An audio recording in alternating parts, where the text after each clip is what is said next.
Olá! No vídeo de hoje nós vamos discutir as dimensões dos transgênicos, contribuições e pesares dessa tecnologia em expansão. Plantas transgênicas são aquelas que possuem em seu genoma fragmentos de DNA que não pertencem ao germoplasma paternal. Esses fragmentos podem fornecer maior resistência a pestes, a herbicidas e favorecem o cultivo de soja, milho e cana.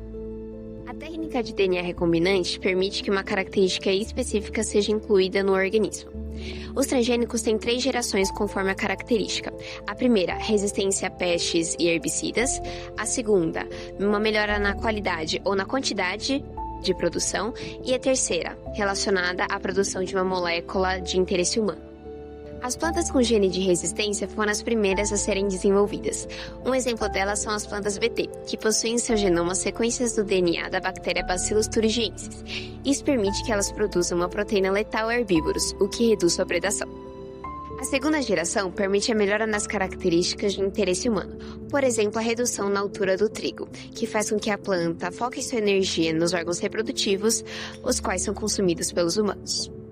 A geração mais recente traz uma nova perspectiva acerca dos transgênicos, cuja funcionalidade não se limita à produtividade, sendo que podem ser utilizados também como produtores de moléculas de interesse, como, por exemplo, a produção de vitamina A pela planta do arroz, variedade denominada de arroz dourado, que buscava reduzir a incidência de cegueira por insuficiência desse beta-caroteno. Salienta-se ainda o potencial das plantas transgênicas na produção de imunizantes. Foram desenvolvidas vacinas contra doenças gastrointestinais em vegetais como batata e banana. Nesse contexto, os alimentos geneticamente modificados poderiam ser utilizados em ambientes em que a incidência de doenças prevencíveis por vacinas é alta, constituindo um mecanismo mais prático de imunização. Outro aspecto importante é a adaptabilidade dos organismos a diferentes ambientes. Considerando que as características desses vegetais são escolhidas e moduladas, são desenvolvidos indivíduos capazes de sobreviver e frutificar em ambientes considerados inférteis para plantas comuns. Genes de espécies nativas de mangues foram adicionadas em outras espécies, permitindo que áreas marginalizadas pela salinidade fossem utilizadas para o cultivo.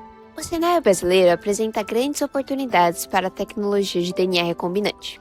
Isso porque é o país mais rico em diversidade, contando com 20% do total existente no planeta. A grande variedade de espécies de plantas, animais e micro-organismos oferece milhares de possibilidades de recombinação de genes, o que oferece diversas características utilizáveis para a melhora da produtividade, síntese de moléculas de interesse e outras inovações. Fernandes e Lacey argumentam que existe uma relação intrínseca entre os alimentos transgênicos e a monocultura, de modo que as sementes geneticamente modificadas são feitas especificamente para sustentar a produção desses grãos, como soja e milho, como commodities, e não de fato para alimentar a população. Por exemplo, entre 1961 e 2017, a produtividade média do milho passou de 1,9 para 5,6 toneladas por hectare, enquanto a do trigo aumentou de 1,1 para 3,5 toneladas por hectare, um reflexo do avanço das pesquisas na área de biotecnologia. Entretanto, esse aumento da produção não foi acompanhado pela redução da insegurança alimentar. Pelo contrário, os autores mostram que esse problema voltou a crescer a partir de 2014. Isso acontece porque esse modelo de desenvolvimento não visa a agricultura familiar, mas sim é mudado para criar plantas cada vez mais resistentes a agrotóxicos, para atender a demanda no mercado internacional. Para ilustrar esse fato, os autores criticam a tecnologia Roundup Ready, que tornou algumas culturas resistentes ao herbicida glifosato. Embora isso facilite o manejo das lavouras, também favoreceu o aumento da utilização desses produtos químicos potencialmente danosos à saúde humana, e também flexibilizou os limites permitidos dos seus resíduos nos solos das plantações. Assim, Fernandes e Lacey demonstram que os transgênicos precisam ser analisados não apenas como uma inovação científica, mas também como parte de um modelo econômico baseado na agricultura intensiva. Apesar da relevância científica da análise dos genes de organismos vivos, atualmente ela se dá principalmente através do controle de corporações, que utilizam a ciência biotecnológica como uma de suas ferramentas. E ela, atualmente, é uma das principais maneiras dos seres humanos intervirem na reprodução da vida. O geógrafo Lucas Lima explica que, historicamente, as sementes não eram consideradas mercadorias. Elas faziam parte da dinâmica natural da agricultura e permaneciam sob o controle dos próprios agricultores, como camponeses, povos indígenas e comunidades tradicionais.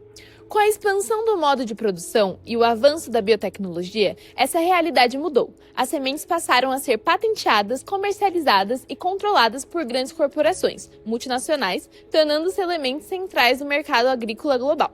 Dessa forma, a engenharia genética deixa de representar apenas um avanço tecnocientífico e passa também a integrar o sistema econômico. Essa discussão pode ser ampliada pelas contribuições da antropóloga Anna Tsin.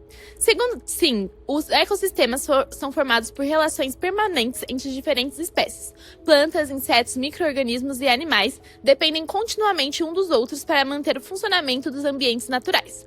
Um dos exemplos apresentados pela autora é a relação entre o cogumelo Matsutake e os pinheiros japoneses. O fungo depende dessa associação para sobreviver e, ao mesmo tempo, fornece nutrientes que favorecem o crescimento das árvores. Essa interação beneficia diversas outras espécies e contribui para a estabilidade dos ecossistemas.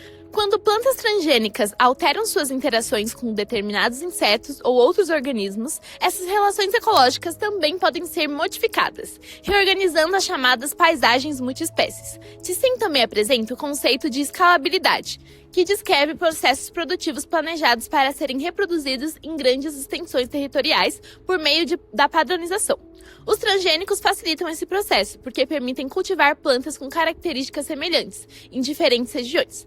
Apesar deles não serem responsáveis pela monocultura, foram incorporados nesse modelo agrícola que já buscava a produção em larga escala.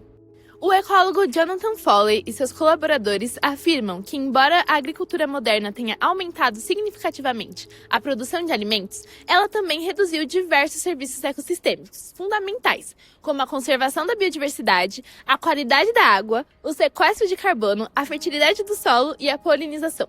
Foley não defende o abandono da agricultura moderna, mas propõe um modelo intermediário capaz de conciliar produtividade agrícola e conservação ambiental, tornando os sistemas produtivos mais resilientes. Assim, percebe-se que a sustentabilidade dos transgênicos depende não apenas da modificação genética das plantas, mas principalmente do sistema agrícola em que essa tecnologia está inserida.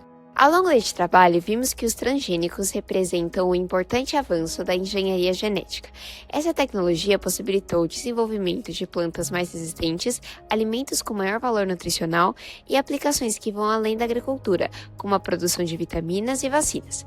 Esses exemplos demonstram que a engenharia genética possui grande potencial para contribuir com diferentes áreas da sociedade, quando utilizada de forma responsável.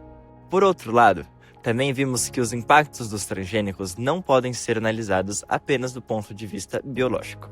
Eles estão inseridos em um contexto econômico, político e socioambiental marcado pela expansão da monocultura, pela concentração do mercado de sementes e pelos efeitos da agricultura intensiva sobre os ecossistemas. Assim, os transgênicos podem ser compreendidos como uma tecnologia atravessada por diferentes relações de poder e por diferentes formas de organização das agriculturas. Mais do que discutir se são bons ou ruins, é necessário refletir sobre como essa tecnologia é utilizada e quais modelos de agricultura ela fortalece, buscando conciliar inovação científica, produção de alimentos e conservação ambiental.